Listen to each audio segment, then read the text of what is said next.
Yo, what's up with y'all boys and girls, man? Hey, it's Jay Briggs here on Saturday, June 8th, here with your Pig Dogs morning show, man. Money making Saturday. Best days of the week, man. We got full schedule of Major League Baseball going on today that we're gonna break down in detail. And when does the NHL start? Tonight.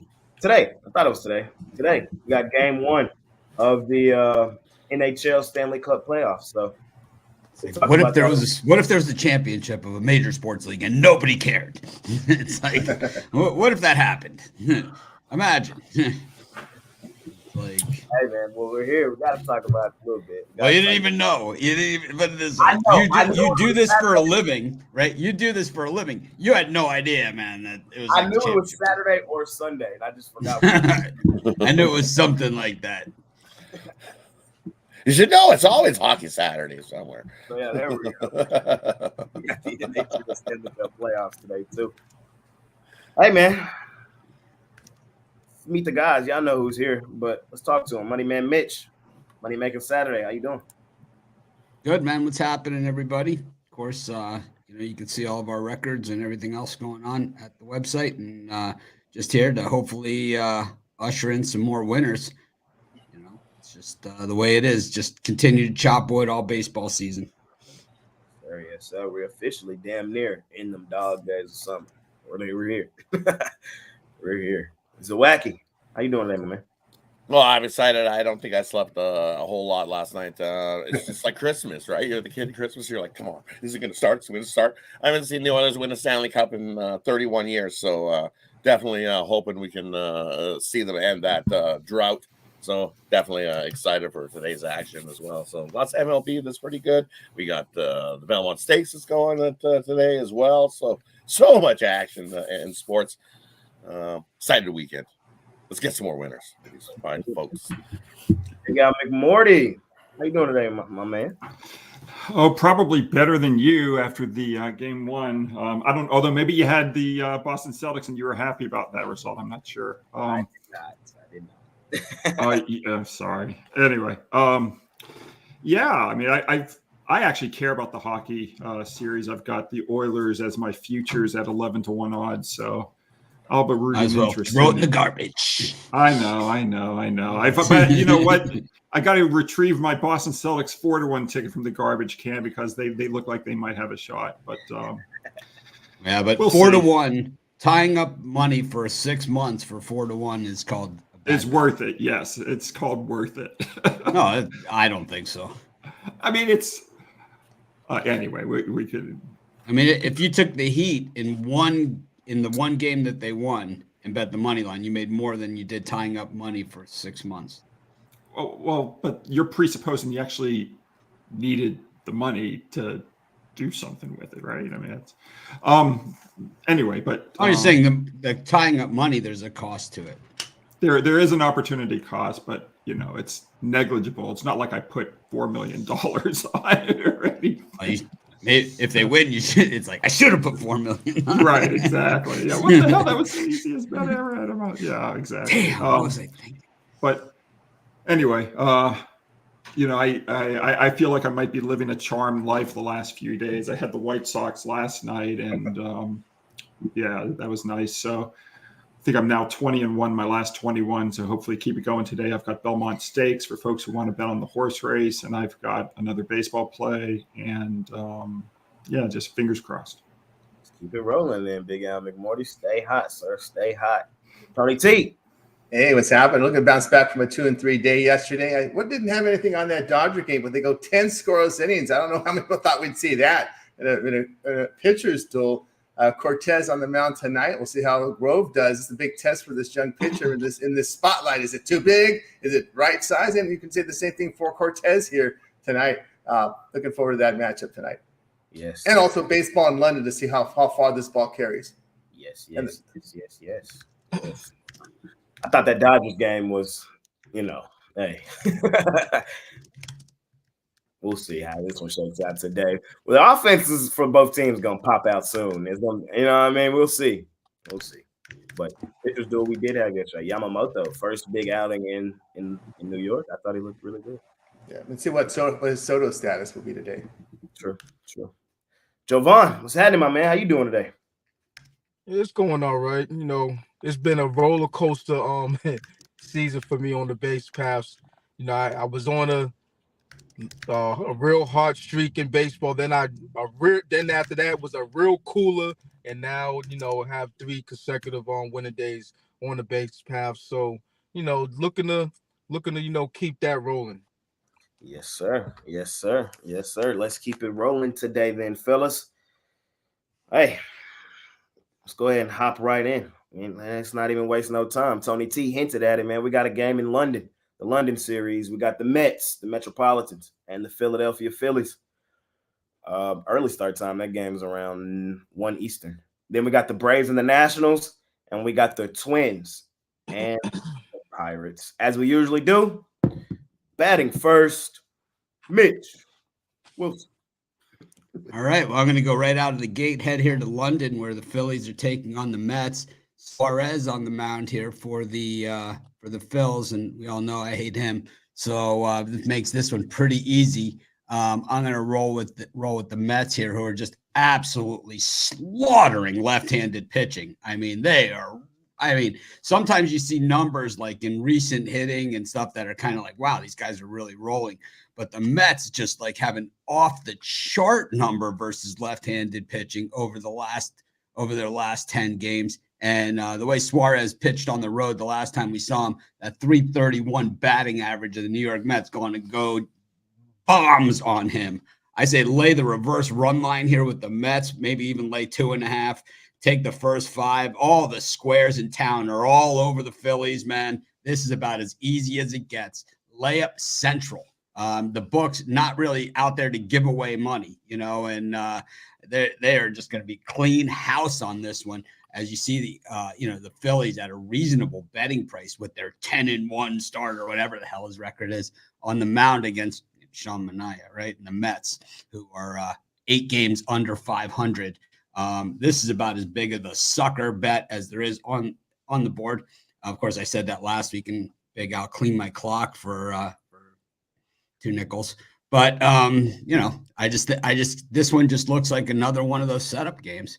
Mackenzie Gore, another one of my guys who I like, but I don't like him recently because he's starting to regress a little bit, as are the Nationals. I know they got that win last night, but still heading in the wrong direction, the overall trend.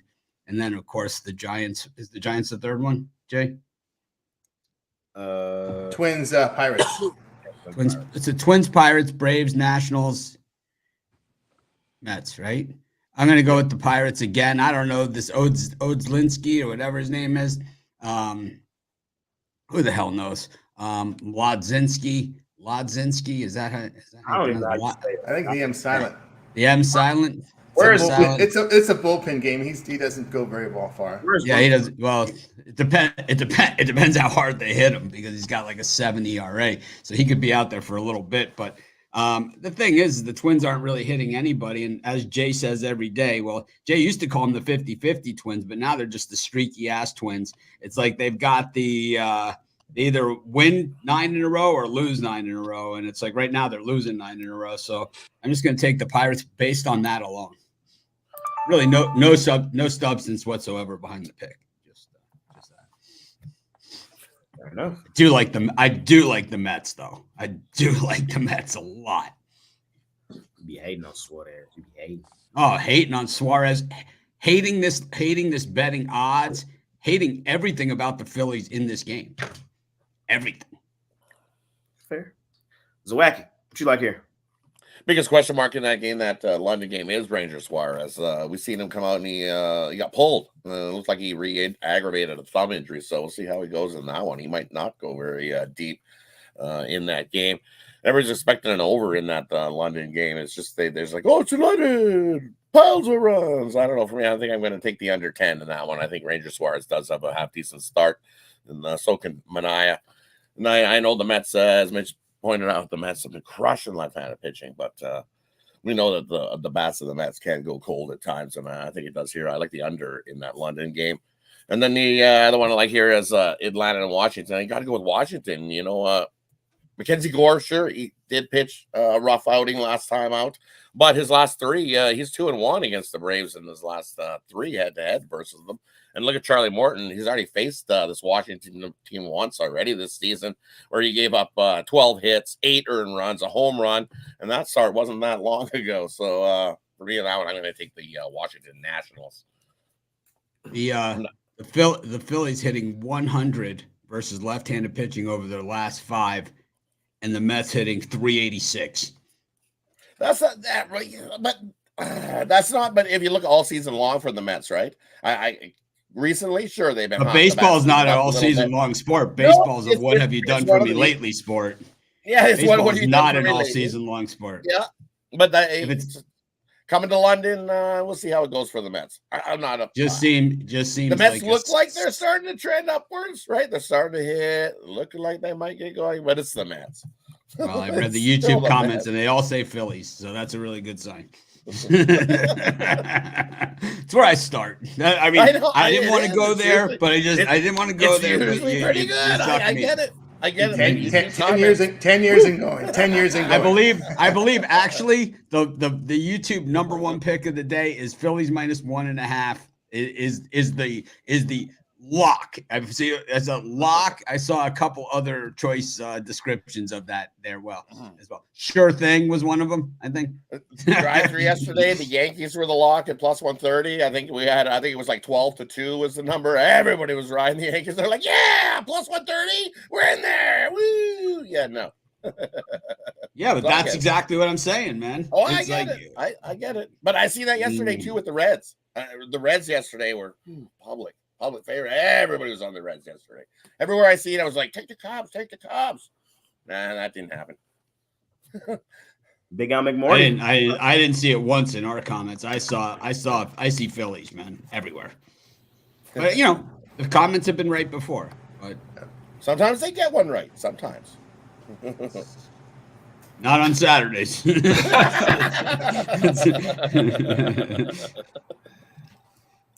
Well, I'd never look at the comments, so I'm oblivious to all of that stuff. But anyway, I think something's going to have to give here in this Mets-Phillies game. The Phillies are 7-0 with a push to the under. Their last 8 games. The Mets, conversely, 5-0-1 to the over. I actually like the under 10 runs. The Mets are 72-41 under the total off a 5-game or greater streak to the over, and the Phillies are 17-6-1 under with Suarez on the mound. So I like the under here. And looking at the Atlanta-Washington game, take a look at what Atlanta has done in the 11 games since Acuna, suffered his season-ending injury. They've gone 7-4 under. They've scored 5 or more runs in just 3 of those 11 games. And likewise, Washington's offense has also only scored 5 or more runs in 3 of its last 11 games, and it's 6-4-1 under the total in that stretch. Yeah, this is where gambling instincts, I guess, take over. I think a lot of people will look at the under here because of these short-term trends. The last 3 meetings between these teams have each gone under, including that 2-1 game last night. I actually like the over 8 runs in this game. I don't trust Charlie Morton at all. And the Nationals 55-38 over the total at home off back-to-back under. So I'm going to actually look for these shorter-term trends to reverse today. I'm going to take the over. For Big Al McMorty. Tony T. Yeah, I'm with the Mets here again. The Phillies bats have been really cold over the last 7 days, and I've kind of Sean Manaea. He's been a fade for me the past several years, but sometimes these guys figure it out. I think the key to the Mets is you get them out of New York, right? It just seems that when everything screws up, it's in New York. They hit the ball very well on the road, so they're away in this spot. So I'll look at the Mets there. I'm gonna go with the short term trend and take the under the Braves in Washington in this spot. Atlanta against these. Let's see here. The Nationals against these good bullpens. The Nationals 18-9 to the under. And then I know we tease them with the 50-50 Twins, but I refer to the Twins as the bullies of 2024. In my eyes, they're the 18-5 Twins. When they face losing teams, that's when they play better. Yeah, they're going to lose a few here. I don't trust the Pirates with this bullpen game. It scares the hell out of me. The Pirates bullpen at home, an ERA over 5. And I'll look for the Twins here to bounce back in the spot.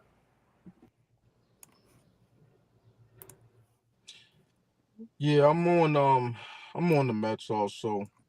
It's just one of those things where I've been looking to fade the Phillies whenever I can, especially Ranger Suarez, because I just don't believe in his hot start.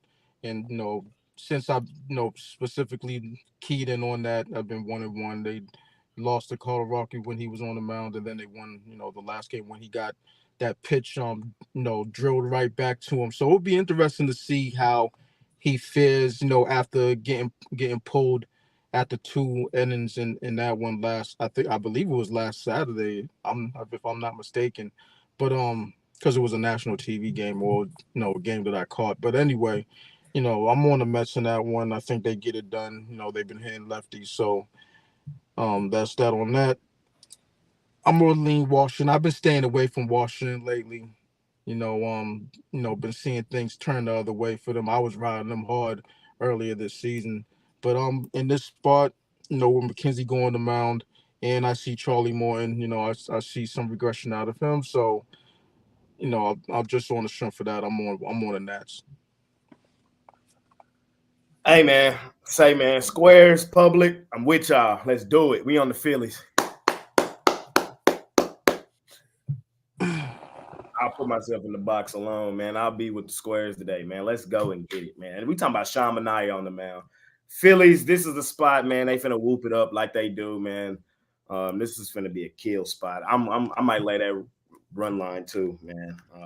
Suarez, most wins in baseball, best ERA in baseball. He's that dude, man. I know everybody waiting on the regression, but until I see it, I'm riding with him, man. I'm riding. Oh, look at the rest of the back of his baseball card. There it is. You'll see it. It's What did you say? Who's the last pitcher to finish a Major League Baseball season with a 1 point? What have you done? Who's the last? Who's the last pitcher to finish a season with a 1.70 ERA? I'll bet you $5 there's a regression. I'll put $5 on it. Let's see, he's got a 3 ERA over his last 3 starts, and he's got a 1.70 for the season. That's still better than Sean Manaea. Hey, it is what it is. Manaea is a former All-Star, at least, man. Y'all can take the Suarez Mets. has never done shit. Y'all can take the Mets, the Sharp Chaser special today, and me and the public, we gonna cash on the Sharp Chaser special. I thought I was on an island. Nah, you're not. Everybody on them boys today, man. Look at the comments on YouTube. Everybody's on the Phillies. Everybody. I know. I put myself in the box. I'm in the square box, but even the guy who always says the comment guy is always like, I'm on the Phillies. That guy, what I'm talking about. The public win too. I say it all the time, and sometimes the right not on Saturdays. Right play is the square play, and if you think it's not, and you're just trying to go the other way because you think it's not, that's what I call the sharp chase. Because they're batting 386 versus left-handed pitching over the last 10 games, man. I get it. I'm on the Phillies. Short, sweet, simple. Fading the trash ass. Overrated ass.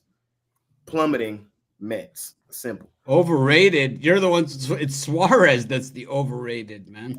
He's not overrated. He's been the best pitcher in baseball. That's not overrated. That's what he is. How has he been the best pitcher in baseball? He has the most wins and he has the best ERA. The wins don't matter.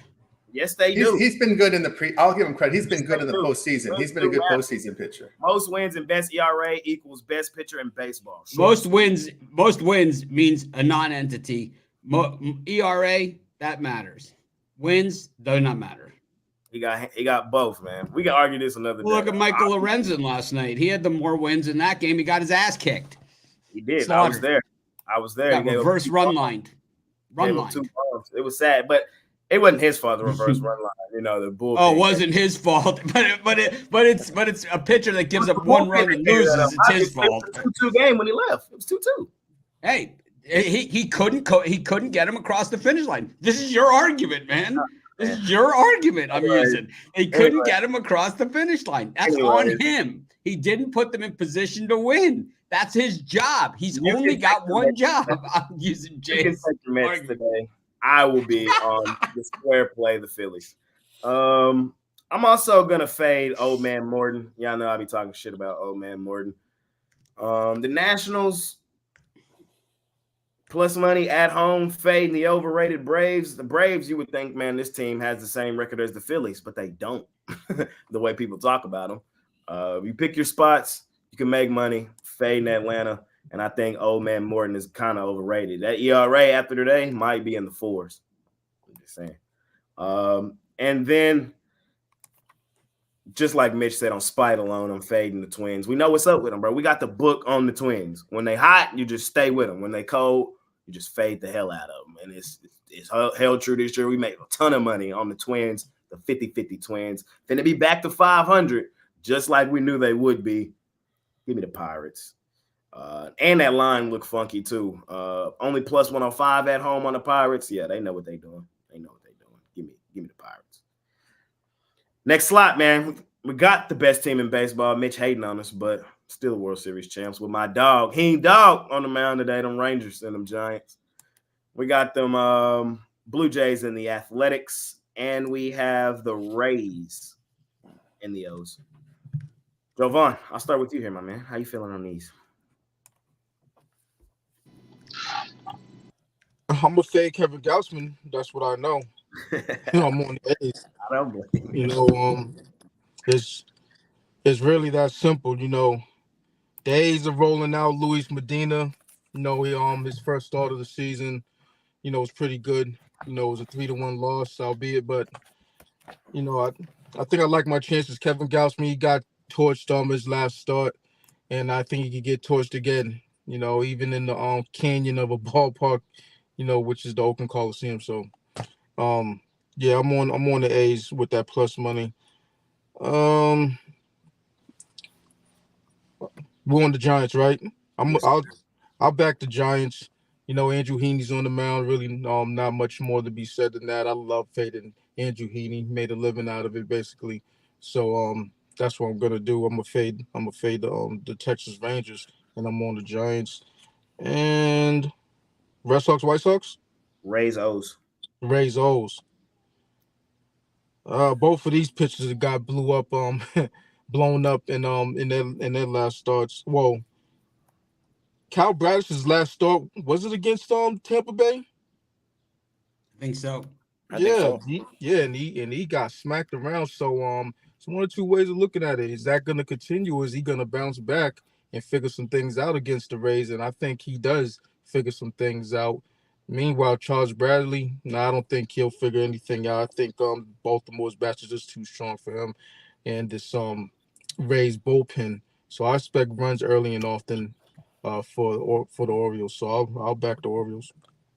Both these pitchers faced the other team last time out. Bradley gave up 4 home runs and 9 runs in 3 1/3. he got crushed too. Tony T.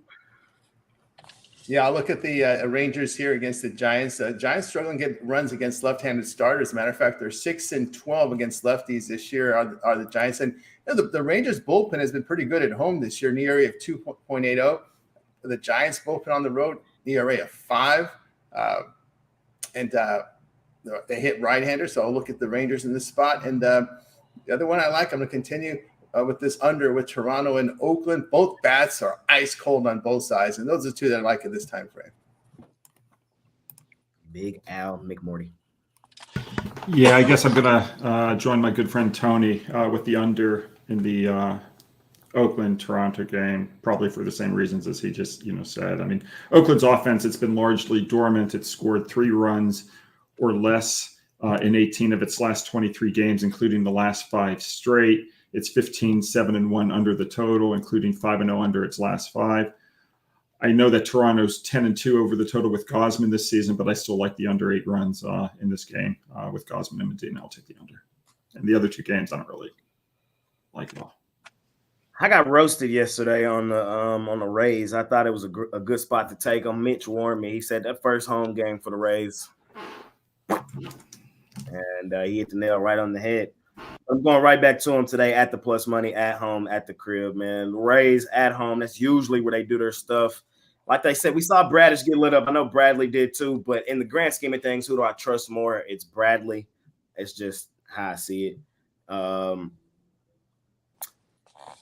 Plus money at home on the Rays. with Bradley on the mound is just something I got to play. It's just something I have to play. It's kind of how I'm looking at it. So I know it's the O's. I know everybody loves the O's. Fading their ass again today, though. And, of course, I'm on my Rangers with Heen Dog on the mound, man. I was there yesterday. We did lose yesterday. It was sad, fortunate. Hey, man, but don't turn your head, man. Heen Dog pitching well. He pitching well. His last two outings, he done looked all right, man. He came in relief against the Diamondbacks. Looked good in those 2 innings. And then in his last start against the Marlins, 6 innings, 4 hits, gave up no earned runs. Heen Dog is one of them guys when he's off, he's terrible. Like Jovan said, you just fade his ass. But he also get into them sneak little cold moments where look, I'm like, this Heaney on the mound? He out here pitching well, and I think he might be in one of them spots. And I love the numbers Tony T gave out for the Giants against lefties. Fading the Giants' ass. I'm a layer. And when the Rangers win, they win dominantly. It's really weird. Just look at their last 10 wins. I think they're all on the run line. So lay the run line, lay a couple runs with the Rangers. I think they win that game. I don't know who's on the mound for the Giants, but it's probably going to be a bullpen-style game. He's probably going to get crushed today. Day game in Texas. Y'all know me, man. I used to be on Team Gausman, but it's hard to be on Team Gausman, man. This guy's ass. Like Mitch. I'll be hating when Mitch be right because he be right, man. He told me 2 years ago Gausman was ass, and I didn't want to believe it. That last outing from him, man, was terrible. The O's absolutely crushed him. And I remember I was in Denver when the Twins absolutely crushed him, man. He can have some good starts, but he can also get blown up. I wouldn't be surprised if he get blown up today, man. I really wouldn't be surprised at all. But so I'm gonna attack the plus money with the A's too. I'm fading the Blue Jays' ass. Losing to the A's yesterday is disgusting. It's about time to stick a fork in this team. It's almost that time. Man. I'm going to take a shot on Oakland. Mitch, how you feeling here? Yeah, I love the Orioles here. Bradish is twice as good as Bradley when you look at the numbers all the way through. Even getting hammered and giving up all those runs in just 2.2 innings, his ERA is still 3.18, which is about half of Bradley's. Bradley's kicking around an 8 and change ERA over his last 3 starts. And his body of work, when you go over the course of his career, he's right within his wheelhouse in the mid-5s, whereas he lives. He's actually mid to high 5 guy. And while Bradish is more of a 2.3 ERA guy, it's really a mismatch here on the mound. Of course, you know, the Orioles and Yankees are like neck and neck for most home runs in baseball. And then everybody else is way far behind. So you have a guy that gives up a lot of home runs against a home run hitting team, which means after he got beaten up by these guys last week, I think he's going to have trouble finding the plate, and I think he's going to give up a lot of free passes. I don't know if if he gives up as many home runs. 4 in a game is kind of it's a tough act to follow, but I do believe that he gives up a lot of runs and a lot of hits and even more walks than anything else, because I think he's going to be afraid dancing around the zone. I think the Rays are in big trouble in this one again. I kind of like the A's there against the Blue Jays. I like the under, though. I'm with you guys. I gave it out in the videos and the first 5 innings and all that other stuff. I'm with you there. Gausman, Jovan was talking about in that big ballpark, and all that other stuff. And the thing is, why it really plays against Gausman here is because this year it's a different Gausman. He's giving up a lot of hits, just a lot of hits for the amount of innings that he's pitched. He's given up way more hits than innings pitched. So in a big ballpark where you can get pecked apart anyway, he's probably in for a long, frustrating outing out there, a long day against that A's team, which they're pesky is what they are. Neither of these teams can hit worth a shit, but I like the A's chance of picking apart Gausman there. The other game was the Giants and the Rangers. I picked the Giants every single day for the last 4 years on these shows. I'm not going to change today, that's for sure. It's kind of an automatic for me at this point. I'm taking the San Francisco Giants. I don't know who's pitching, but I don't think it matters. They have the Giants. So these teams, and just you guys, this is like for you guys out there, take notes if you're taking notes or whatever. These are the 2 teams to take notes on. These guys are so banged up. They're missing half their team. Like not all of them, but a lot of the really good players from both these teams are missing, but they're not out for the season missing. They're out for extended period. So we look at the Rangers now, but how are they going to look with Young, with DeGrom, with Scherzer, with, Eovaldi, 100% healthy? What are they going to look like then compared to the team they are now? And we're probably going to get a good price because of bias, right? So there's going to be some opportunity there.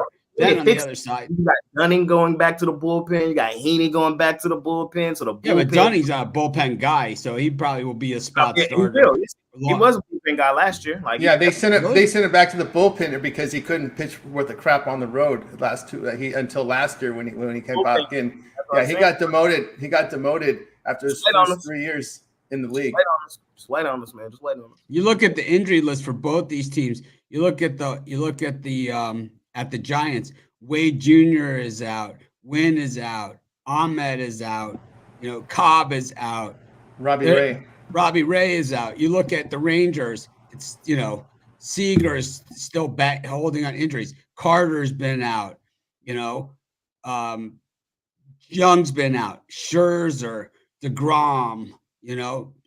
They're missing big pieces of this puzzle. When they get these guys back, when the Giants get their guys back, this could be the World Series. I mean, the World Series last year, both teams came from the wild card. So it's not all that uncommon. This could be the World Series right here, the Rangers and the Giants. I wouldn't be all that surprised. Yeah. It doesn't mean Jay's getting another ring, but I mean, it could be a World Series. All right, just remember the Dodgers were eliminated the last 2 years by divisional teams in the playoffs. Yeah, the Dodgers have won one World Series in the last 35 years. It was during the shortened season. If they only have to play half a season, the Dodgers are in good shape. And of course, if they can get Corey Seager back, also he kind of helped. Also, yeah, I'd say they're like the Celtics of the NBA, running on history. That 56 team was something. Razowaki, what you like in this slot? For me in this slot, I don't know. Heaney gave you a little bit of hope. Why? Because he beat the Marlins. Oof, yuck. Him at home is just not good. He's like 1-4 with it. Awful. I just can't do it. I like Heaney's strikeout under 5.5. He doesn't usually strike out a whole lot of guys, and I don't see him all strike out a whole lot of Giants today. And at minus 110, I like it. Give me Heaney under his strikeouts in that one. Jays in Oakland, got to go with the under in that one. Both of these offenses aren't hitting anything. Can't hit a beach ball. Oakland bashing 175 versus right-handed pitching. Going to make Gausman look like an ace today. Jays hitting 229 versus right-handed pitching. But the Oakland A's, they just don't string wins together. They haven't won back-to-back wins in 9 straight. So for me, I think you got to take the Jays in that one, but I'm not going to touch it. I like the under as the play. Also like the Nerfy. If you look, the Jays is a favorite. 14 straight, no runs in the first inning. No, so it's worse than that, Rod. It's 30 games straight of no runs in the first inning for the Jays. Oh, yeah, see? So just take the Nerfy. It's like, the Jays playing, take the Nerfy, right? Jays have not scored in the first inning. Now, the other team might have scored in the first inning in those games, but the Jays haven't scored a run in the first inning in 30 games. 14 straight, no runs to either team. So in the first inning for Jays games, I like the Nerfy in that one. And then the other one, Taz Bradley's on the mound. He still has a job? Serious? How does this guy have a job? I thought you hate the Rays. I don't get this at all. All of a sudden, you're back in Taz Bradley like he's an ace. He's 0-2 with an 8 ERA over his last 3 starts. He's 1-3 on the year with a 5.8 ERA. Well, where's he going to pitch a gem? I don't see no jam here today. I see the Orioles beat down of the Rays. The Orioles on the road, they've hit the run line in 9 straight. Give me the Orioles on the run line in that one. Blow out. Give me the Orioles to kick the crap out of the Rays in that one. Yeah, Bradley's just a high strikeout guy, but very little else, right? They get fooled sometimes by a strikeout now. Yeah, he's just every time I see, I totally missed him. As soon as I seen the name, I was like, I missed that guy today. Fair enough. Next slot, fellas, we got the Red Sox and the White Sox, battle of the Sox. We got the Cubs and the Reds, and we got the Tigers and the Brewers. I'm not necessarily in love with this slot. The Red Sox are going to win this game today, but I mean, we're so priced out of it. It's like, you know what I mean? Do I really want to chase a run line on the road with the Red Sox?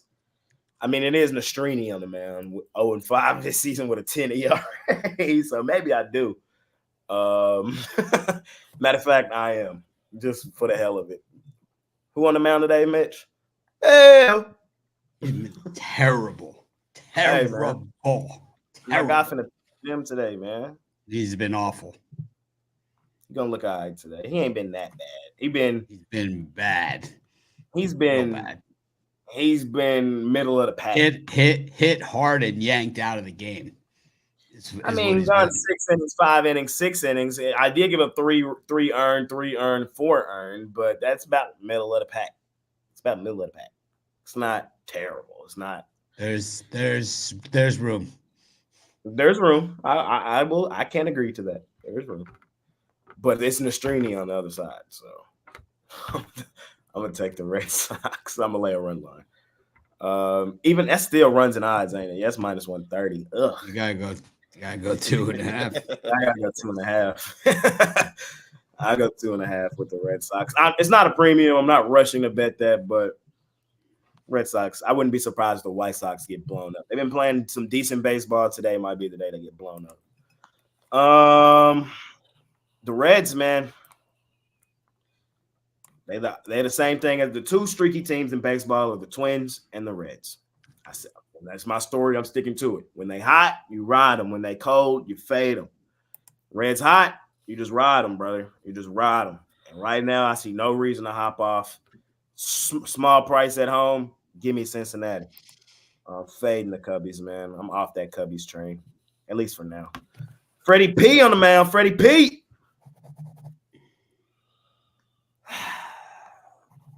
I'll take Freddie P, man. The Brewers' bats look really amazing last night, and if he gets anything type of that run support, should be a Brewer-style win. I don't really want to chase a run line, so probably a parlay-style piece for me. I like the Brewers today, though. I think Casey Mize probably gets hit early. Bullpen probably gives up some. I'll take the Brewers money line. Mitch, what you like here? Definitely like the White Sox against the Red Sox. I think there's just way too much value there. And you talk about like streaky and all this other stuff. And when they're hot and all that other stuff. Well, the White Sox are red hot, man. They got to win.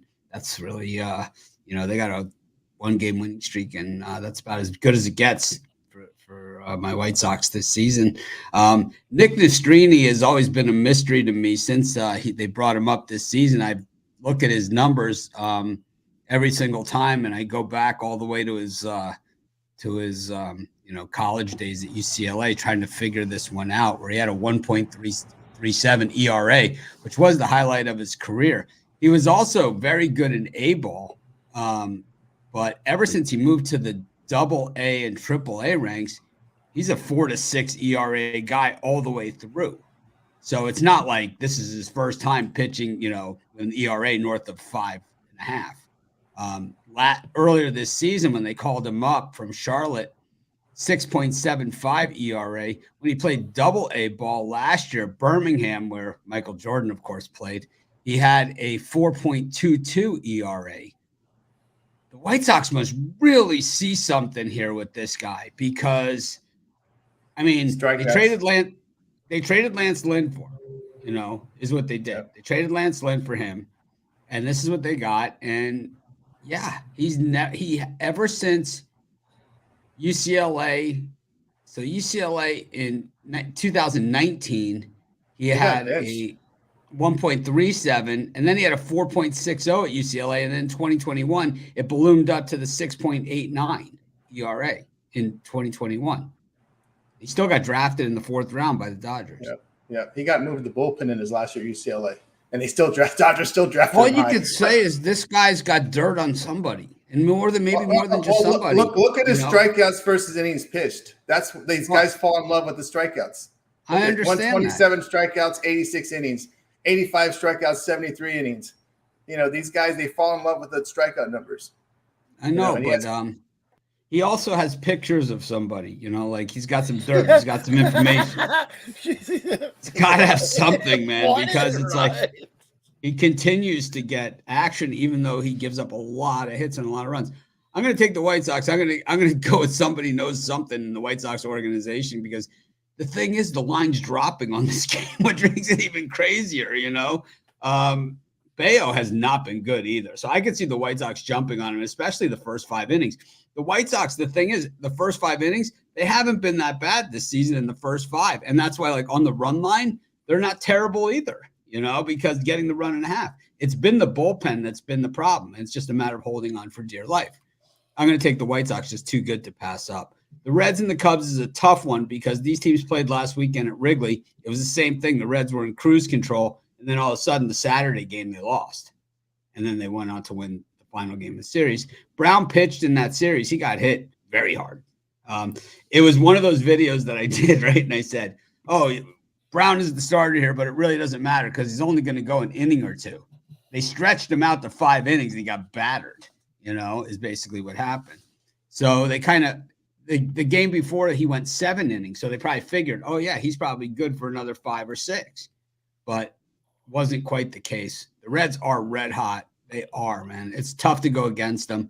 It's more of, I like the Reds, but not like, I'm not in love with the Reds in this one. That's for sure. And I've been in love with the Brewers all season. This is a first place team that you generally don't have to pay first place prices on. But today, unbettable here against the Tigers because the minus 162 is outside of my range. And then the even the run line, it's still at negative odds at a minus 162 favorite, which you never see. Normally at 162, you're going to get at least plus 105, you know, but you don't even get that because the books are running for cover on this thing, man, because they know they're in deep doo-doo because Casey Mize, another, wasn't he? No, Garrett Cole was UCLA. Where's Casey Mize? Casey Mize from Auburn or something, right? Auburn. Yeah, he's, Auburn, right? So it's like Garrett Cole is the other number 1 overall UCLA guy. They I don't know, man. Not loving on Casey Mize since the return from the injury. Yeah, my first round pick out of Auburn. Yeah, he was number 1 overall. The Tigers had back-to-back years where they had 1 overall. They took Casey Mize and then they took Torkelson the next year. Both of them, I think, are marginal. Mize, I think, has at least. When he got injured, he was just really starting to get into the zone, and that's when he got injured. And but he has not come out of it well. All right, I covered all 3 there. Probably too much detail. Zawacki. Mm-hmm. You look at that Nastrini, as Mitch was talking about. His numbers at home aren't horrible. They're not. I've seen worse pitchers at home. He's 0-2 with a 4.5 ERA. And then he's got a 1.2 whip at home. You look at his whips on the road; they're all over 2, 2.16, 2.9 away on the road. This season is his whip. Yikes! Well, I don't know. Guy's terrible, man. But they're rolling him out again here. But you have to like how Rod's massaging the numbers. You got to massage. Look at this. He's at home. Hey, if you look at the third pitch of the second batter throughout the home games during the day,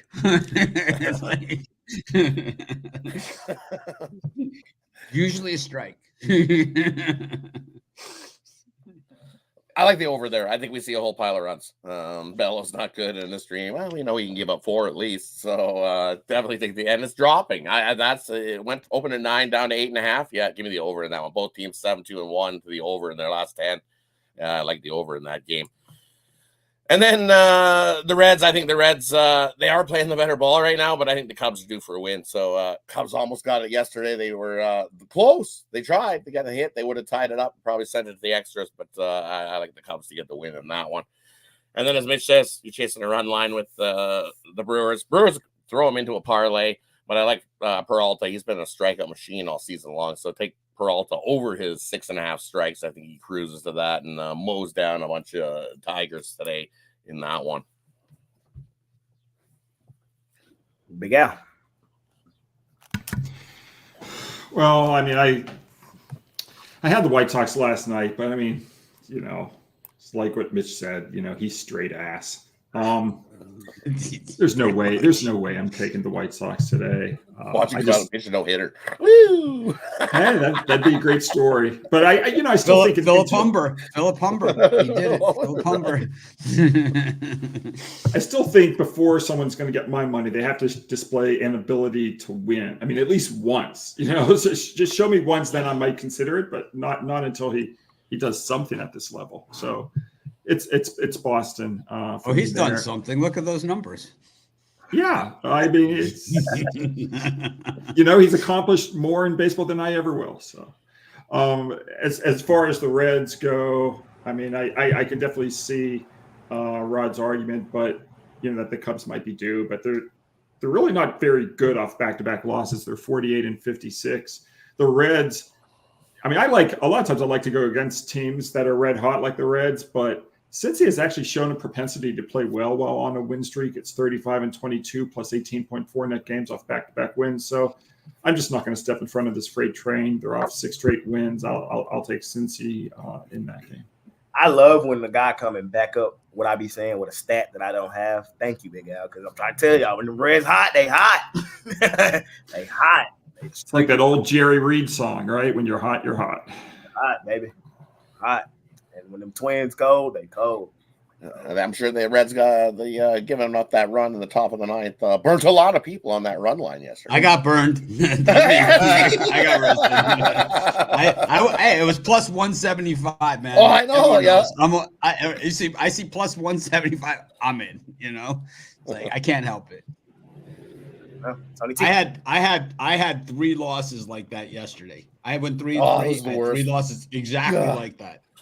I had the Mariners. I had that one, and I had the Yankees. Mariners. All three were games I could have won or had. You had that Mariners yesterday. You might need to take a day off. Yeah, I had the Mariners. I had the Royals. It was one of those ones you turned off, and you're like, "What? Really? You won?" I didn't have that one, man. I know there's a lot of love for Cincinnati. I like Cincinnati, but I'm going to throw some negative at the Cubs here. I think Mitch will like that. All right, the Cubs 13-20 on the road this year. Their bullpen's trash on the road. An ERA 5.5. They're hitting .217 in their day games, and we know the Reds are hot. Well, I like the Reds. That's a game I like in this spot. Dansby Swanson's an asshole. Yeah, the only way I'm gonna touch this Red Sox White Sox game is by taking the over. Brian Bale, he just hasn't been up to snuff. I believe he'll give up his usual 3 to 4 runs. Bullpen, they might give up something on the other side. Nick Mastrini's gonna give up some runs, and the White Sox bullpen, you get to them, early enough, then they're definitely gonna give up some runs. So when it's all said and done, I think they have at least touched 9 runs in this game total. I'm not touching the side at all. It's just really no value. But I mean, if you want to throw, something on the White Sox, I guess, there's always value there, but I'm not willing to lay around and watch my money go down the drain. Dealing with Nick Nastrini or the bullpen, coming in the 5th inning or something like that, or you know what I mean. So, yeah, I'm not touching the side either way. And I'm not laying 2.5 with the Red Sox to get plus money. So, it's a no-go. It's Milwaukee and nothing for me. Casey Mize, he coming off the injury. He's slowly regressed as the season has come along, and he's one of my guys. So until he straightens some things out, I gotta fade him at every chance I see him. And that's gonna be a run line play, because I think that the Brewers get to him, and I think that Freddie Peralta shuts down the Tigers as well as the bullpen. And what's the third game? Reds, Cubs. Oh yeah, I got nothing on that. Mize is kind of reminding me a little of Blake Snell, where he gets into that 4th inning and it's just that's it. He's just done. Well, and he leaves the game with tons of guys on base, and that's it. I mean, yeah, in that way, I guess. But as far as the type of pitcher they are, they're not the same. No. Yeah. No, but I just mean a guy who's been injured, and then he gets to the fourth inning where it's like he looks okay in spots, and it's like he'll get that strikeout when he needs it. He'll strand a couple runners early, and he gets to the fourth inning, and it's just like, a couple runs get across the plate, and that's it. Gotta get him out of there. I think even if he doesn't get it back in the form this season, I think next season, with a year under his belt after the injury, I think he'll get it back together. Some of these guys have to reinvent themselves, like with just a few different pitches than what they're used to throwing. I mean, you look at some guys who changed, the way they pitched later on in their career, like Dennis Eckersley was a fireballer, and then he became more of a junker. And I mean, he added years and years onto his career. And there's a lot of guys like that too. The good ones can do it, and I think he has that kind of stuff. He has that stuff. Yeah, but he had to reinvent himself because he basically played his way out of baseball, starting, and he had to go into the bullpen, be the closer, switch teams and all that. So he became the most dominant closer in that era. Playing for the Oakland Athletics.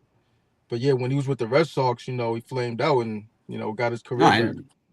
Oh, definitely. He gave up that home run to Gibson in the World Series. About the only thing he did give up.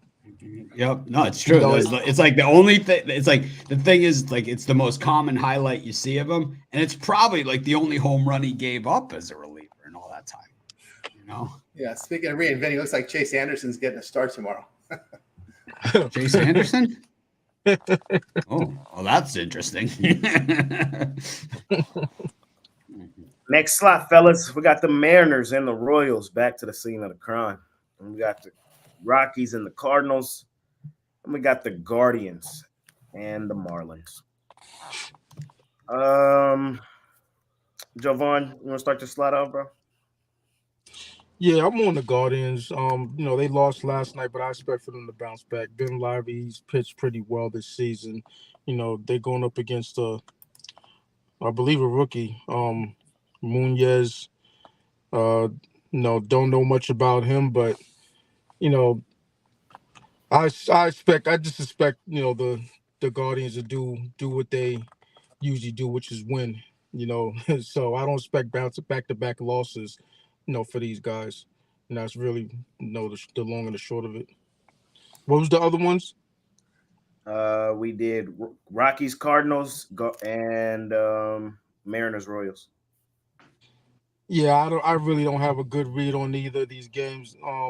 I wouldn't want to back Alec Marsh though. That's what I will say. Luis Castillo on the road laying the price. I don't want to go there neither. So that's a no-go. And Ryan Feltner, he got blown up his last start. I don't want to back him on the road.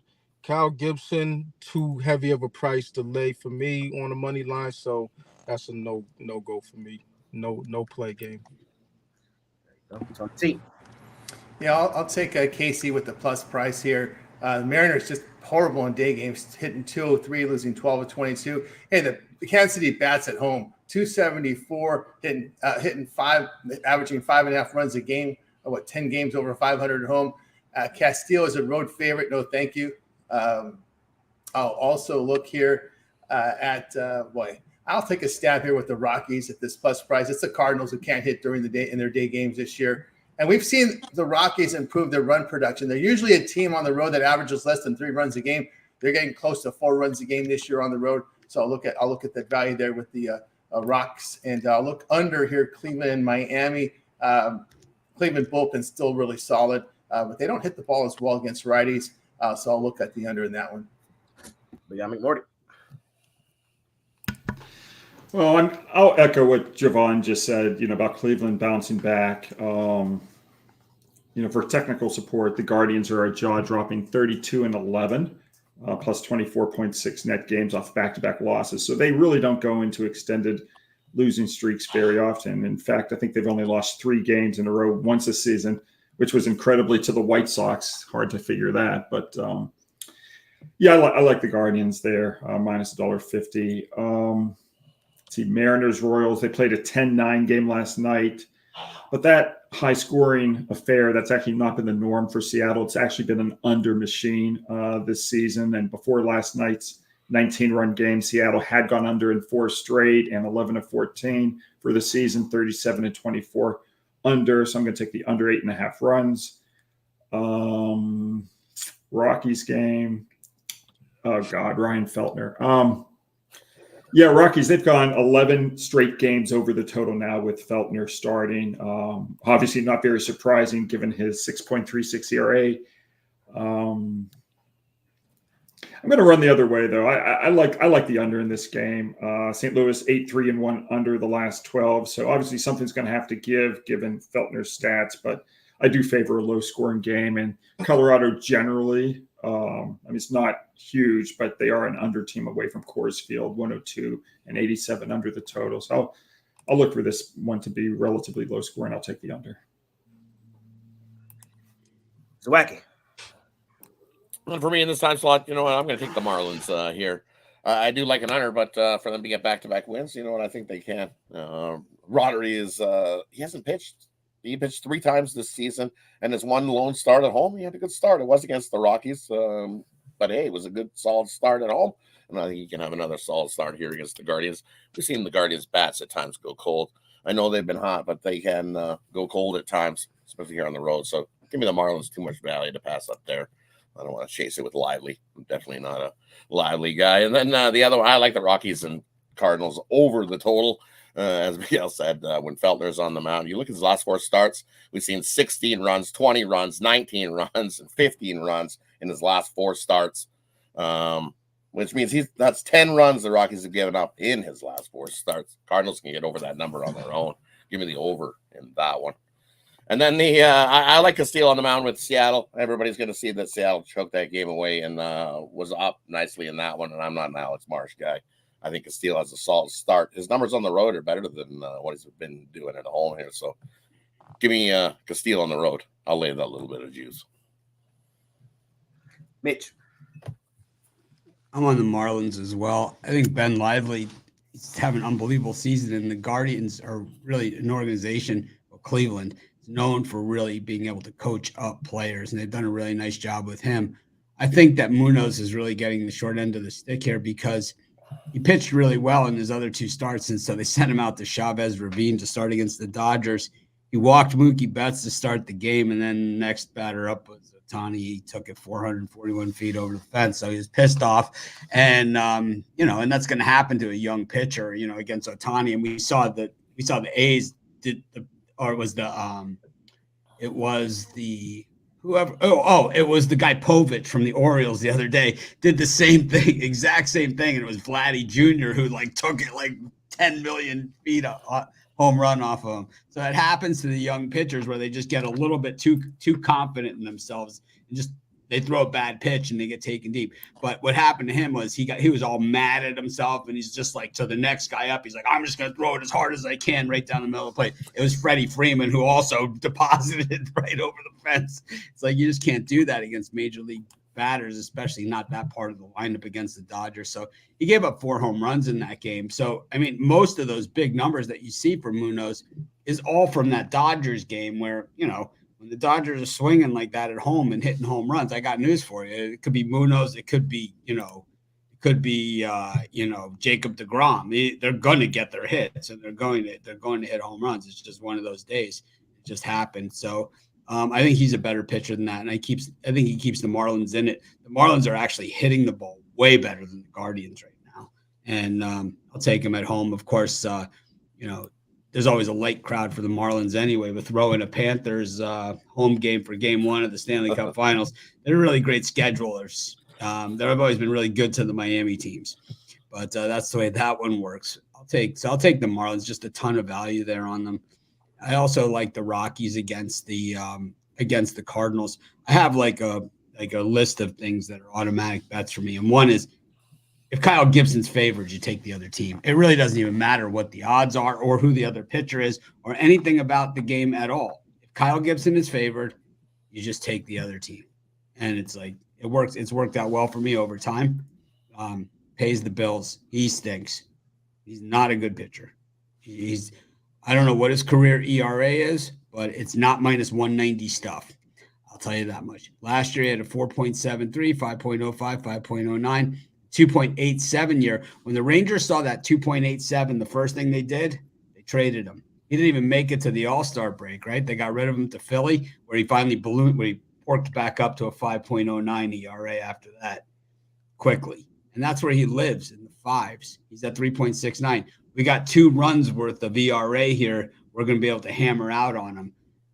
Feltner, yeah, he's no prize. We know that, I mean, we know what we're getting. We got Nick Nastrini going today. We got Feltner going. And the thing is that Feltner gave up the 8 runs. It wasn't even, it was at Coors, though, right? And then he gave up the 6 runs. Coors, at Oakland on the road, 0 runs. At San Francisco, 5 runs. At home versus the Rangers, 2 runs. So he gives up runs everywhere he goes. So this is probably going to be a high-scoring game. You're going to want to bring a glove. But I'm going to take the Rockies because I think it's a coin flip. You're getting almost 2-1 on your money on a coin flip. Take it all day long. Cardinals, they're not a 500 team either. What's the other game? Oh, Royals and the Mariners. I hate the Mariners' guts, but I hate that Royals bullpen worse. I was surprised that it was the Mariners bullpen that imploded because the Royals bullpen is so bad. They're the worst bullpen. The White Sox and the Royals are like neck and neck for worst bullpens in baseball. They're so close statistically. Marsh has been getting really pounded lately in his last 2 starts, and Castillo is actually starting to gravitate more towards Castillo type numbers. He's now down to a sub-3 ERA, which is about where he lives. He's a Zach Wheeler type, sub-3 ERA, loses a lot of games, because he's a tough luck loser out of the 1 spot, But I think he gets the win here. I think the Mariners bounce back. They're mad. Maybe a little embarrassed too. I think they're mad. Man! They're mad. They're going to be mad. They're going to really want to win this one. I love that one too. They really want to win this one. One of my favorite comments. I'll take the Mariners here. Castillo. Minus 130. I'll do that. The Royals, they're starting to slip. They're starting to slip a bit. A little regression in their game. I know that plus money at home look appetizing, but I think this is just one. Castillo coming to have a solid outing. I know the Mariners bats usually don't back him up when he's on the mound. That's usually the problem with Castillo. But I think the Mariners win this game. So small lean for me on the Mariners. I think Mitch summed it up best. 50-50 game. You're going to give me almost 2-1 on my money with the Rockies. Sign me up. The Cardinals, they're ass and they're overrated. It's a recipe for disaster. Nothing there really says minus 190 on the Cardinals. That's all I'm saying. And then if I'm playing that Guardians-Marlins game, I'm laying a run line with the Guardians, trying to get some plus money. The Guardians, I feel like they're still kind of regarded as the Guardians of old, even though they're low-key an offensive team this season. That's what's scary about the Guardians. They're actually hitting the baseball this year. So if they win this game, they probably win it comfortably. I'll attack the run line there. Last 3. Hey, we got the Padres and the Diamondbacks, the Angels and the Astros, and, of course, the Yankees and the Dodgers. Mitch, what you like here? I like the Astros against the Angels. Tyler Anderson's another guy that I've been banking on the regression, and as I continue to bank on it, he just continues to allow 1 run a game every single time out, including when he faced off against Hunter Brown the last time when he beat him. They beat them 2-1 last week, I think it was. I'm going to go with Hunter Brown. I think he's starting to improve, and the Angels are, they're our last place type team, and they're going to play to their numbers. I think this Dodgers-Yankees game is a lot tougher than it looks. I think you kind of look at it, you kind of say Yankees, but I think the numbers kind of say Dodgers. When you look at, the Dodgers are hitting the ball better.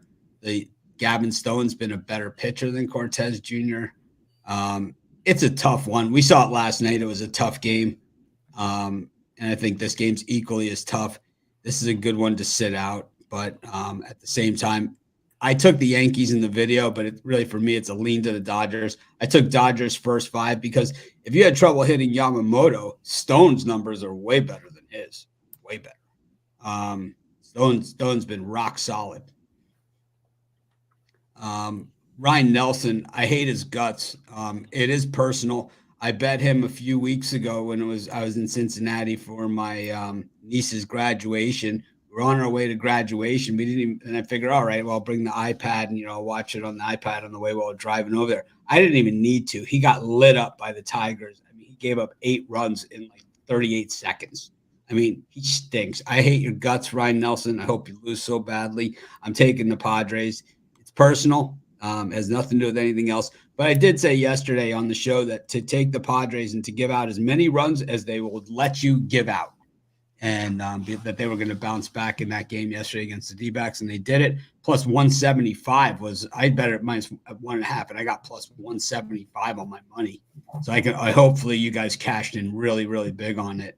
I like the Padres again. I like I said on yesterday's show, I know Manny's only hitting 239 on the season, but getting him back in the lineup yesterday certainly added a little bit to it, and I think Machado's better than a 239 player. He also is the best defensive third baseman in baseball, arguably.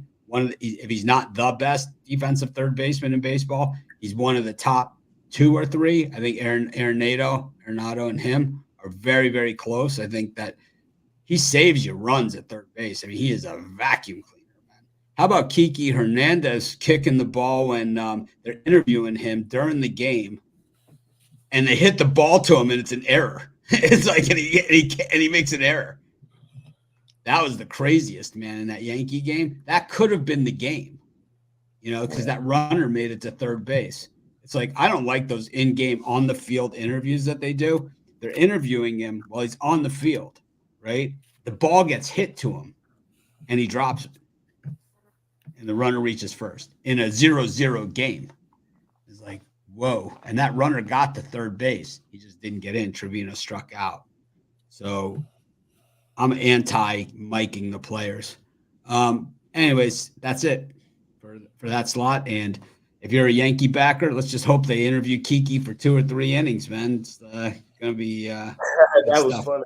That was funny. I saw that. It's crazy, right? It was like you see them interview the guys, but rarely. I've never seen that happen before. Where it's like, how about like the NFL guys when they're mic'd up? They're like, he must be mic'd up today. You can hear him on the thing. He must be mic'd up. He's never like this. Rod, what you like in here, my man? For me in this time slot, you look at Houston and the Angels. Both these teams are not game 2 of a series teams. They combined for 11 and 29 in game 2s this season. I like the under. I think Hunter Brown has a half decent start. And as we said, Tyler Anderson just keeps going out there and mowing him down. And, only giving up 1 run. So I think we got a low scoring one again. Angels 7-3 to the under. Astros 8-2 to the under.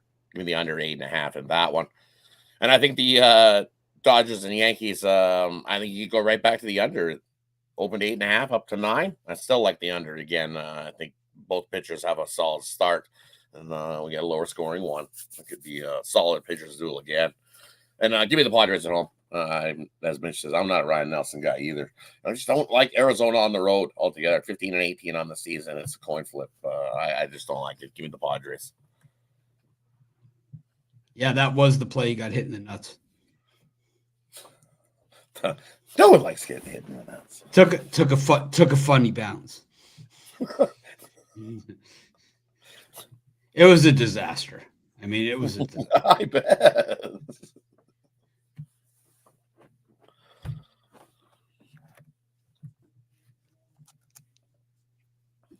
On you, Big Al. Of these 3, I'm just going to look at one game. I'm going to look at the Arizona, San Diego. I'm going to look at the total. Arizona 6-3 under with Nelson. Padres 9-2-1 under with Waldron. And I do like this to also be low scoring. Arizona 24-14 under versus right-handed starters this season. So I'll take the under 8. Padres 8-1 to the under in their last 9 night games when playing on back-to-back days. Yeah, but do you know what's weird about that? It's a 5:40 Pacific start, or is San Diego on? Is San Diego? Yeah, it's at San Diego. So yeah. So like you define those as night, but yet it's starting at 5:40. So I've always been kind of weird with that kind of. It all depends if it fits you. If it fits your. No, I know, but I think like that's why you massage me in there, right now. I know. It's just like. What's a night? Like I look at night as 7 p.m. and later, but this is 5:40. So I don't know. Anyway, whatever. That's one of those. He eats a steak on Tuesdays, and he's 22-1 when he eats that steak on Tuesdays. Yeah. Well, when they don't pay attention local time. It's 8:40 Eastern time. It's a night game. Oh well, yeah. That they're all. I mean that kind of like occurs to me, but I think they do pay attention to the local time. But it's 5:40. So what constitutes night? Like where's your cutoff? Oh, Yeah, exactly. let's ask the people that know the answers.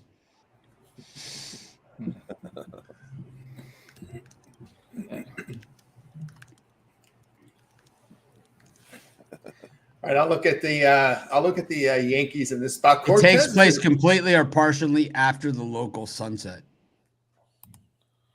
Okay. After sundown with the benefit of artificial rather than natural lighting. So there will be artificial lighting, I'm going to guess, during that game. If the lights might be on when the game starts.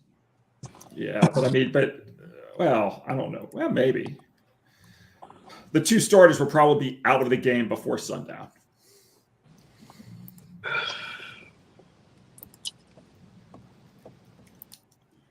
All right, I'll look at the Yankees in the spot. Cortez has been solid. Here it is. Okay. Here it is. The collective bargaining agreement defines day games. The collective bargaining agreement defines day games as starting between noon and 5 p.m. local time. And then there's all sort of stipulations about like how many day games they can have.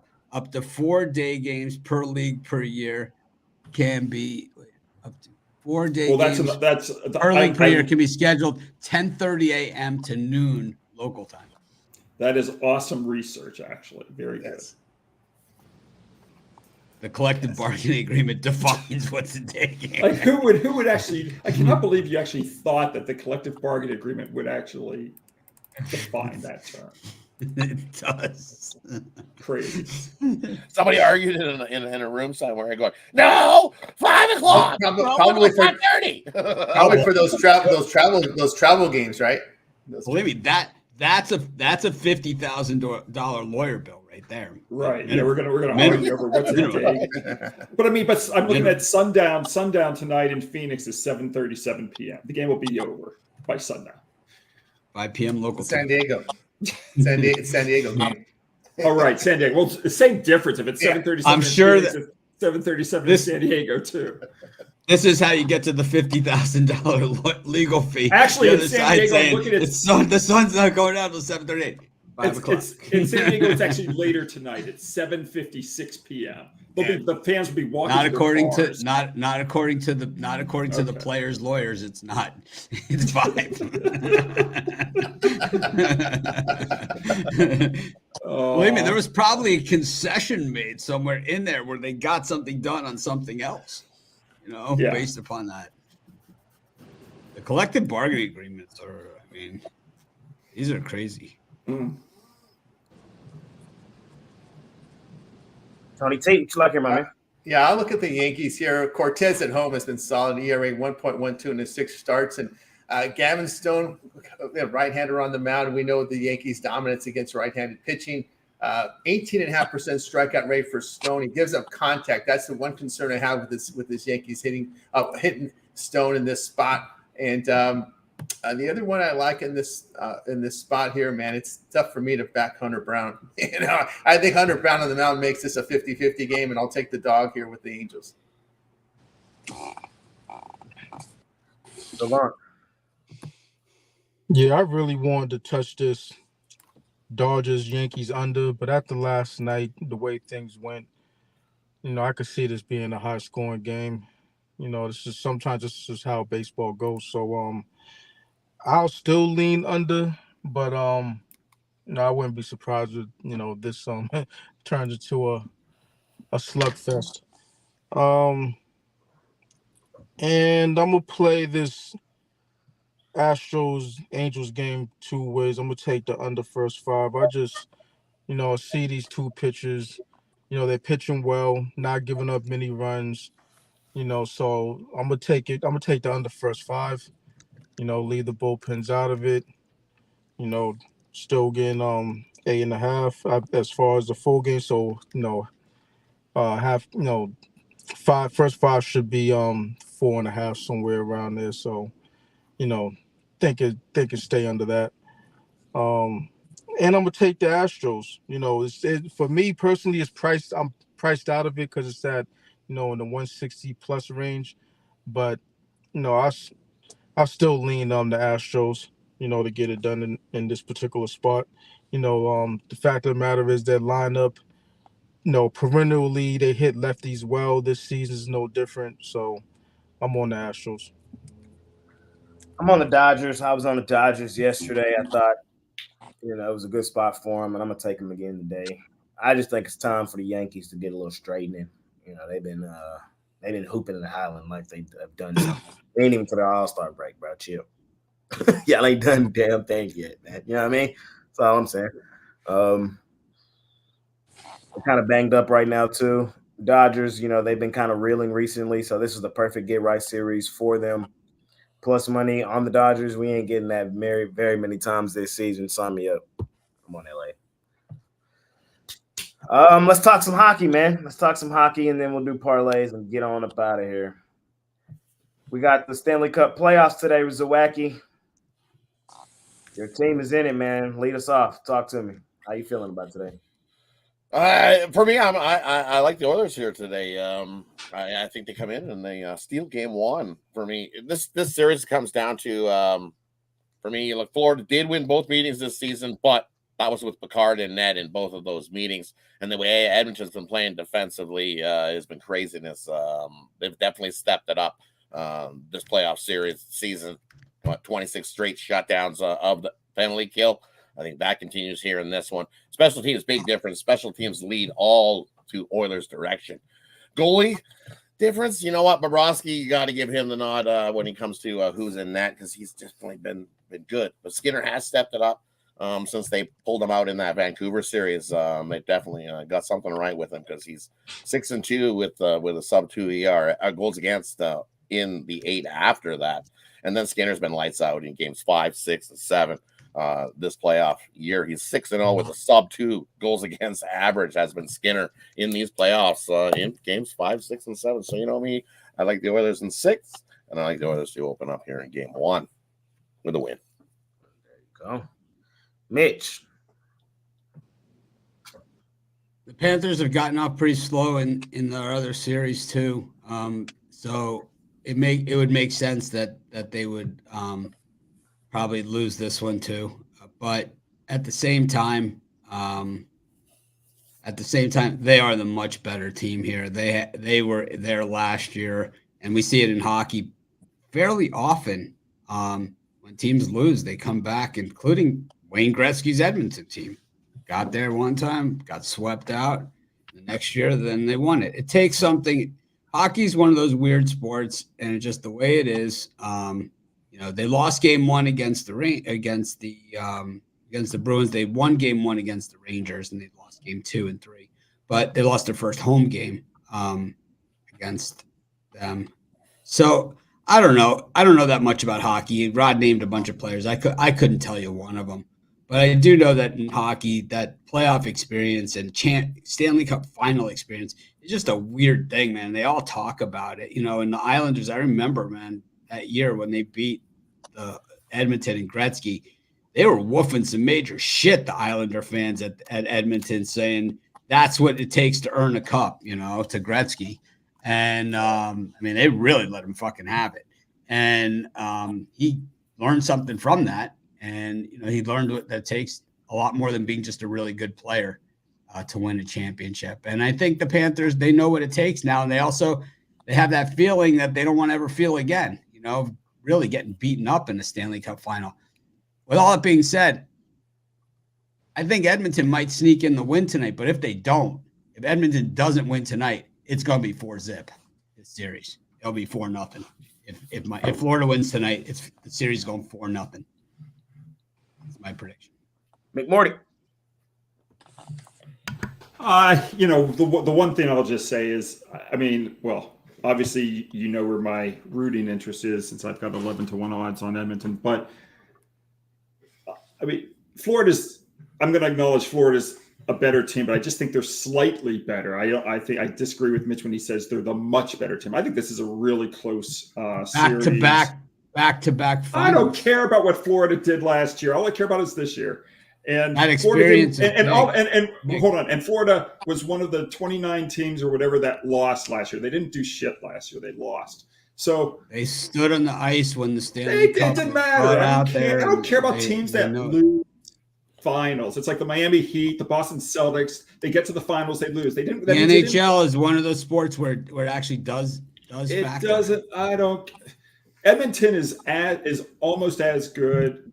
Edmonton arguably super soft. No, they're not. Look, when you can win a game, we got the Connor McDavid, big time crybaby. They are not. Edmonton's a very good team.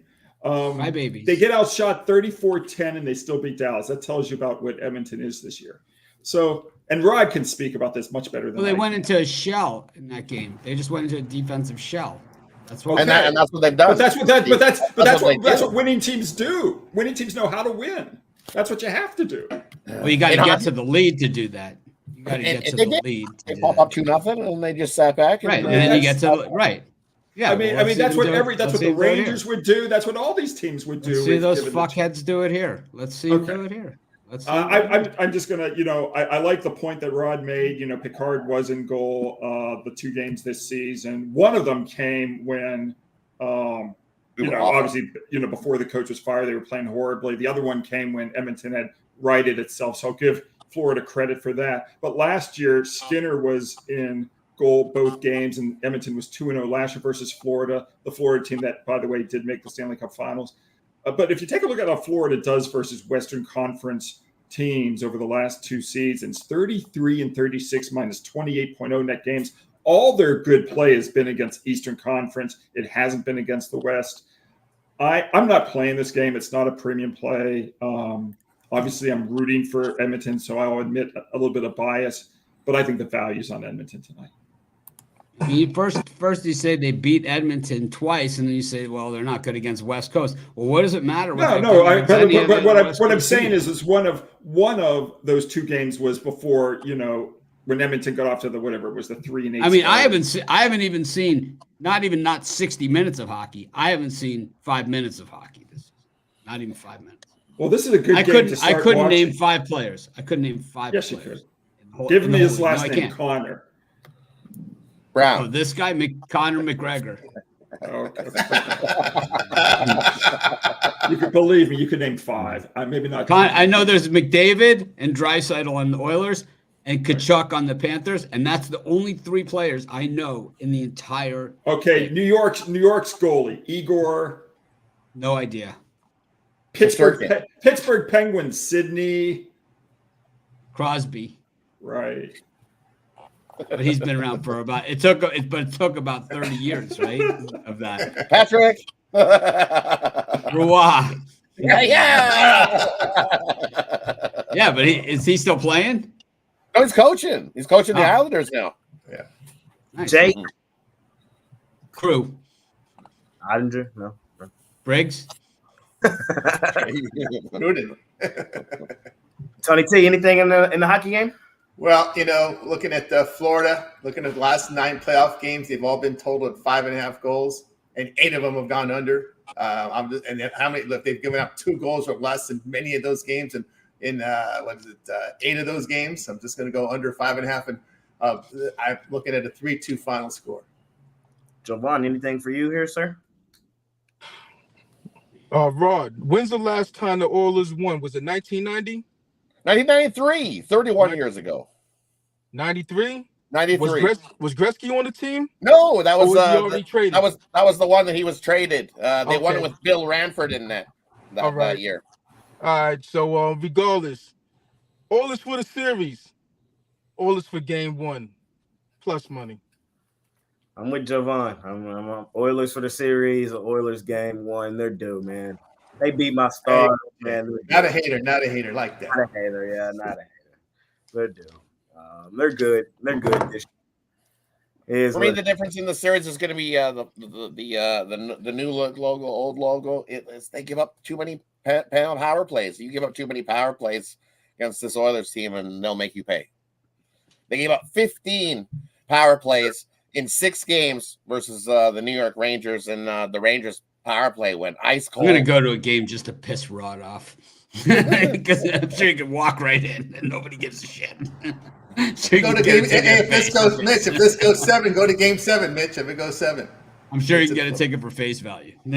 South Florida, really the worst fan base of any team that is major sports. There's a lot of Oilers over there, Oilers fans. I am sure the Marlins have worse attendance than the White Sox. I'm sure.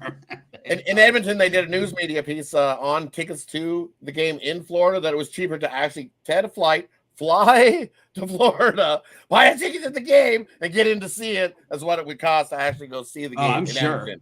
Because the get-in price right now, Hurricanes. I went to a Hurricanes game during a 39 game winning streak, and there was less than 20,000 people at the game. Wow. It's like that's how bad South Florida fans are. There'll be a lot of Oilers jerseys in the stands for game 1.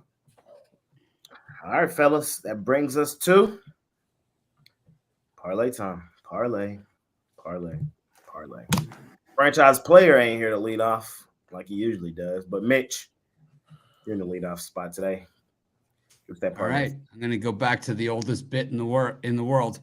We got Abbott for the Reds. We got Castillo for the Mariners. Abbott and Castillo. Who's on first? I'll take that one. Reds, Mariners. Abbott and Castillo. And for me, nice little 10-1 parlay here on Saturday. We're going to take the Seattle Mariners. We're going to take the Baltimore Orioles. We're going to take the Marlins and the Brewers. 4-teamer, 10-1. Jovan. We're rolling with the Orioles, the Mets, and the Brewers. 3-teamer. Big Al, you got anything for me? Oh, I've got to use Edmonton. I'll go Edmonton, the Guardians, and oh God, the over in the Atlanta-Washington game. You have a Belmont pick today? Yeah, it's up at the site for sale. I do. 2-5-10. Whatever happened to the mutual betting field? They don't have that anymore. Or the field. I love the field. Never wins. Tony T, what you got for me? Reds, Rangers, Angels, and Orioles Panthers over. Under. Phillies,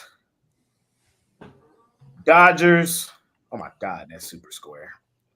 Phillies, Dodgers. Let's go. Who else square today? Castillo. There you go. That's how you do it. 3-teamer. I'm with the squares today. Did we do what we're selling today? Mitch, what you selling today, my man? Let's get that out. I got a baseball pick. I also have some other baseball picks that are out there, so I got to put them together in a package. I haven't had time to do it yet. So, but I've got my game of the day, which I'm on a 3-game winning streak of my game of the day. If you're looking for like big square plays, very popular teams or favorites or something like that, probably want to stay away from my picks. It's like if you want to hit about 48 to 50% and still win money, come on in. The water's warm.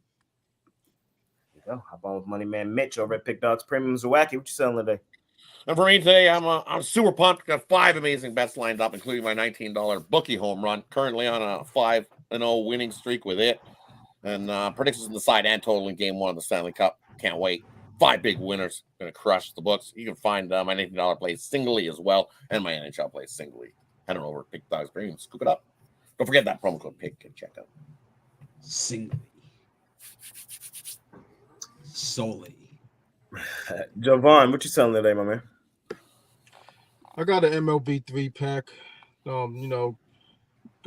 3 straight winning days in MLB, so check that out. Also got a couple of WNBA plays, so 5 in total. The WNBA plays, they're up individually. There you go. Hop on with Javon over at Pick Dogs Premium. Big Out. What you selling today? I've got the Belmont Stakes today, and I've got baseball, and I've got NBA for tomorrow. I cashed Boston and under in game 1, 20-1 the last 21 plays. So just knock on wood. There you go. Tony T, what you selling today? I've got a best bet for Major League Baseball up on the board right now, as well as a 3-pack from MLB. So get on board, and why not get on board with a long-term pass? Those are your best values here. Weekend, a lot of baseball up there. We got NBA coming back tomorrow. And remember, the promo code PICK at checkout will save you 15% off. There you go. Me, I got some baseball up there for you guys today. I had a bad day yesterday, but looking to bounce back. My MLB play that I think I've hit 5 of the last 6 on that play. We dropped it yesterday, but we hit 5 of our last 6, and I think they were all plus money. So I'm attacking baseball right now. Hop on my top play today. I'm absolutely love it. And then, like Tony T said, NBA back tomorrow. Get back on that horse. We'll break it down. We all will tomorrow. And the gym session will be dropped in the morning. So be on the lookout for that. Money making Saturday, fellas. Anything else before we get out of here? 2-5-10 in the Belmont for me. 2-5-10. I haven't even looked at the horses. Oh, I'll have a football play in the UFL tomorrow. Nothing in the Michigan-Birmingham game today, but I will have football on Sunday. There you go, fellas. All right, well, that'll conclude today's episode, man. We appreciate each and every one of y'all for joining us. Make some money today. Our best bets at Pick Dogs Premium. Scoop up some merch. Have yourself a great day. See y'all tomorrow. We're out of here.